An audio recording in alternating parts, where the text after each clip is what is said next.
Savanta saying that Labour are 17 percentage points ahead of the Tories. Scarlett Maguire, who represents JL Partners, has actually come out with a poll suggesting that they're just 12 points ahead. So we'll discuss that in just a moment. We've also got some personal polling. Starmer's considered more honest, trustworthy, genuine, strong, likeable and intelligent. Sunak is apparently seen as more arrogant and dangerous. Starmer is ahead on questions such as who is more likely to repay you after borrowing money and win I'm a Celeb? For what it's worth, Starmer's also ahead on who would you prefer to change a tyre? Would we call on Starmer or Sunak to perform that function? I'm not so sure. So, as explained, joining us now is Scarlett Maguire, Director at JL Partners. Scarlett, lovely. And I know you know the other Scarlett. Yeah, we were just at dinner. That's very cosy. Wonderful. So, look, how did you come up with that JL Partners poll, which suggested that Labour were just 12 points ahead? I mean, that's staggering because some of the other polling, this is why polling confuses me, some of the other polling has put Labour at 27 points ahead. That's a massive gulf and gap. Yes, absolutely. So we're at the opposite end of that. You quite rightly said we're at 12 points. It's important to say we've been using the same methods as we've consistently used over the last 3 months. We're now going to be updating that weekly now that the campaign has started.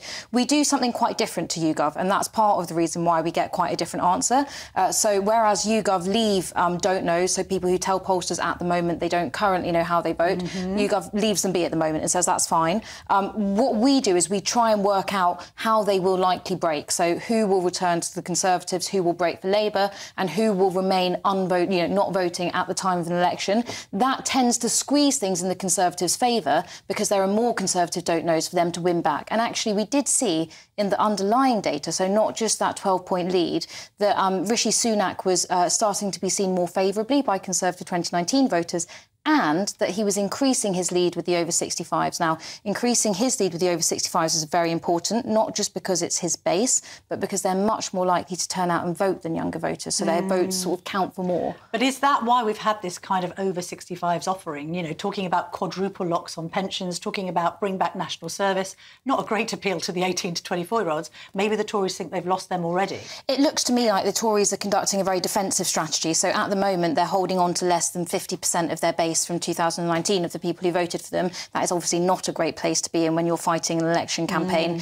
So what I think they're trying to do is to shore up that base, to think, OK, we're not going to get back the people who have switched from Conservative to Labour. We're very unlikely to win over people who voted Labour last time. So what we need to do is to focus on those who've switched to Reform and those who are currently saying don't know. Those voters tend to be older, they tend to be more socially right-wing, and they're fans of the quadruple pension lock and they're fans of the National Service. I see that the Farage factor may have resulted in Reform going down from 11% to 9%. Yeah, so this is a trend that we're starting to pick up. Actually, most pollsters are showing this at the moment, that there is a dip in Reform. Now, we'll see how this plays out over the next couple of weeks, but I do think it looks like Reform may have peaked. I think it could have been quite a different story had Nigel Farage made a different announcement a few days ago.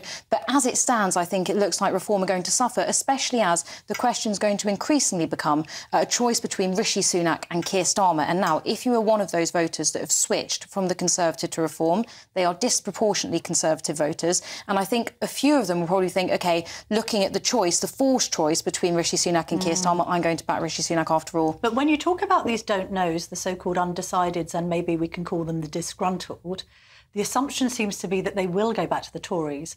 Is there evidence that some of them, a lot of them, I don't know whether it's a majority or minority, are considering going with Labour, like in a kind of Blair 1997 way? I think some of these undecided voters will end up breaking for Labour. In one way, one of the biggest sort of known unknowns that I think a lot of pollsters are trying to get their head around at the moment is how many might stay at home and not vote at all.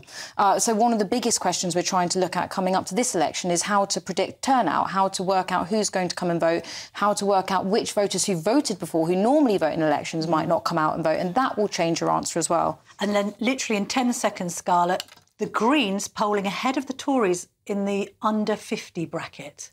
Yes, well, I mean, I think this is because the Conservatives are doing atrociously with the under 50. So currently less than 1 in 10 people, or around 1 in 10, depending where you look, under 50 say they're going to vote Conservative. I think it's more a sign of that than the Greens doing especially well. Hence why they're targeting the oldies. They want to shore up the oldies to make sure they come out because they think not many other people will.